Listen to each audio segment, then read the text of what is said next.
مجھے اپنی زندگی میں قاری عبدالباسط عبدالصمد کے ساتھ 1 مہینہ گزارنے کا موقع ملا امریکہ میں.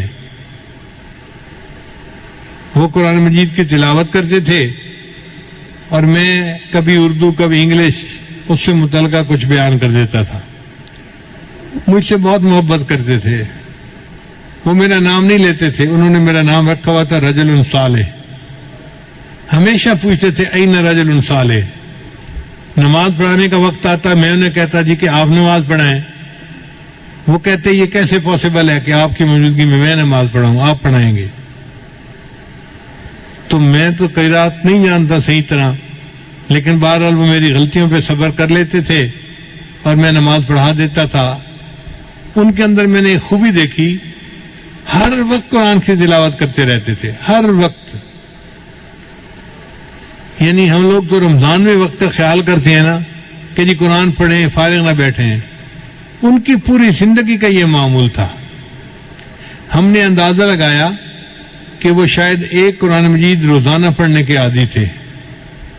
ان کے بیٹے سے ہم نے پوچھا, اس نے کہا جی ابو تو ہر وقت بیٹھے قرآن پڑھ رہے ہوتے ہیں, امی کوئی بات پوچھتی ہے تو وہ تلاوت کو ایک جگہ روک کر جواب دیتے ہیں, پھر پڑھنا شروع کر دیتے ہیں. امی کہتی ہے ان سے تو بات کرنے کا مزہ ہی نہیں ہے, جواب ہی نہیں دیتے صحیح طریقہ سے. اور ان سے پوچھے تو وہ کہتے ہیں بھائی میں اللہ کا قرآن پڑھ رہا ہوں, مجھے باتیں کرنے کی ضرورت ہی کیا ہے, مجھے کوئی ضرورت نہیں باتیں کرنے کی. ہم دن رات کے کسی بھی حصے میں جب گئے ان کو ملنے کے لیے, ہم نے دیکھا کہ وہ بیٹھے قرآن پڑھ رہے ہیں. میں نے اپنی زندگی میں اتنا قرآن پاک پڑھتے بہت کم لوگوں کو دیکھا ہوگا. ایک بات مجھے اکثر جو ہے وہ پریشان کرتی تھی کہ اگر نیکی ان کی طبیعت میں اتنی ہے, کوئی فالتو بات نہیں, کوئی دنیا کی بات نہیں, سیاست کی بات کرو تو وہ ایسے بونگے بن کے بیٹھے ہوتے تھے جیسے پتہ ہی نہیں ان کو کیا ہو رہا ہے, کوئی دلچسپی تھی نہیں. تو یہ داڑھی کیوں مڑتے ہیں؟ تو بعد میں انہوں نے کہا کہ علماء جو مصر کے ہیں ان کو ایک علمی مغالطہ ہے, وہ داڑھی کو سنت نہیں سمجھتے یا واجب نہیں سمجھتے جس طرح ہم سمجھتے ہیں.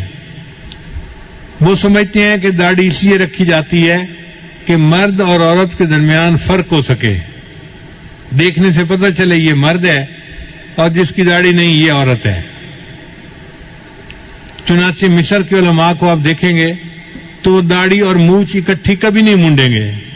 کوئی عالم آپ کو ایسا نہیں ملے گا جو مونچھ بھی مونڈتا ہو اور داڑھی بھی مونڈتا ہو. وہ داڑھی مونڈیں گے تو مونچھ ضرور رکھیں گے, اور وہ کہتے ہیں کہ جی مونچھوں کے رکھنے سے پتہ چل جاتا ہے یہ عورت نہیں ہے, تو داڑھی کا مقصد پورا ہو گیا. شاید یہی مغالطہ علامہ اقبال کو بھی لگا ہوگا, ورنہ اس کے اندر تو ایمان بہت مضبوط تھا, لیکن داڑھی جو شیو کرتا تھا وہ اسی علمی مغالطے کی وجہ سے کرتا ہوگا. اس لیے مصر میں جو مفتی اعظم ہوتا ہے وہ بھی داڑھی منڈا ہوتا ہے. تو یہ علمی مغالطہ ہے جو ان علماء کو لگا. ہمارے علماء کو اللہ تعالیٰ نے اس میں بہت صحیح جگہ پر پہنچایا, اور انہوں نے لکھا کہ داڑھی رکھنا تو واجب ہے, البتہ 1 مٹھ تک اس کو بڑھانا یہ سنت ہے, اور صحیح مسئلہ بھی یہی ہے. تو بہرحال ان کی ہم نے قرات مختلف موقعوں پہ سنی. ایک دفعہ ہم نے ایک جگہ کھانا کھایا تو ایک ہمارے دوست تھے, وہ قاری صاحب کو کہنے لگے کہ آج سورہ الرحمن کی تلاوت سنائیں.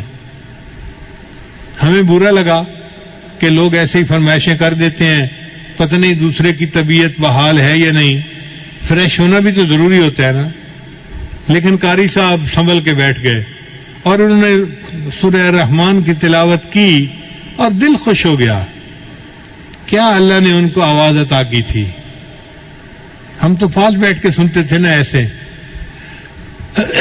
جو آپ کیسٹوں میں سنتے ہیں وہ ہم پریکٹیکلی ان کے پاس بیٹھ کے سنتے تھے. تو میں اللہ کے اس جو ہے وہ نعمت پہ حیران ہوتا تھا, یا اللہ آپ نے ان کو کیسی مترنم آواز دی ہے, کیسا گلا دیا ہے جو قرآن مجید کو اتنا خوبصورت طریقے سے پڑھتا ہے. نبی صاحب نے ارشاد فرمایا تم قرآن مجید کو مزین کر کے پڑھو, یعنی اچھے طریقے سے پڑھو. واقعی انہوں نے حق ادا کر دیا.